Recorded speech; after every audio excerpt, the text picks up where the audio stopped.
Namangan viloyati statistika boshqarmasida aholi va qishloq xo'jaligini ro'yxatga olish tadbirlariga tayyorgarlik masalalari bo'yicha yig'ilish o'tkazildi. Tadbirda ro'yxatga olish jarayoniga tayyorgarlik darajasi hamda idoralararo hamkorlik holati muhokama qilindi. Shuningdek, aniqlik, tezkorlik va mas'ullikni oshirish, barcha jarayonlarni belgilangan talablarga muvofiq amalga oshirish zarurligi ta'kidlandi.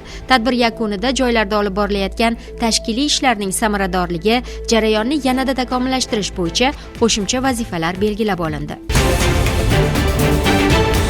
Ijtimoiy himoya milliy agentligi huzuridagi ijtimoiy inspeksiya tomonidan To'raqo'rg'on tumanida oilalarni kambag'allik reyestriga kiritish va chiqarishning asosliligi hamda kambag'allikdan farovonlik sari dasturi ijrosi namunaviy o'rganildi. Unda barcha shahar va tumanlar vakillari ham Zoom platformasi orqali ishtirok etdilar. Ishchi guruh tomonidan dastur ijrosi yuzasidan yo'l qo'yilgan kamchiliklar va ularning bartaraf etilgani ko'rsatib o'tildi. Ijtimoiy himoyada adolat asosiy mezon bo'lishi zarurligi ta'kidlandi. Yangiqo'rg'on tumanidagi Qizilqiyoq mahallasida ma'rifatli jamiyat jaholatga qarshi mavzusida bo'lib o'tgan uchrashuvda yoshlarning bilim egallashi, ular o'rtasida jinoyatchilikni oldini olish, turli noqonuniy diniy oqimlar ta'siriga tushib qolish va diniy mutaassiblikni salbiy oqibatlari, bunday xavflardan ogoh bo'lish to'g'risida atroflicha ma'lumot berildi. Mutaxassislar tomonidan globallashgan zamonda yoshlarni yo'ldan adashtirish, ularni ongini puch g'oyalar bilan to'ldirishga urinishlar ko'plab uchrayotgani to'g'risida ma'ruza qilindi. Ishtirokchilarni qiziqtirgan savollarga mas'ullar tomonidan javob berilib, maxsus slayd namoyish etildi.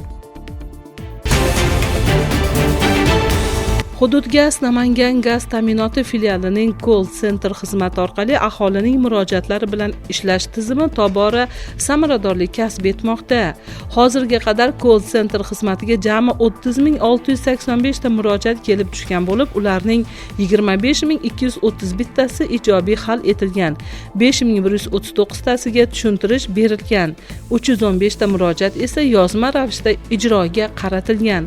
Statistik ma'lumotlarga ko'ra, murojaatlarning asosiy qismi gaz hisoblash uskunalari bilan bog'liq masalalarga to'g'ri kelmoqda.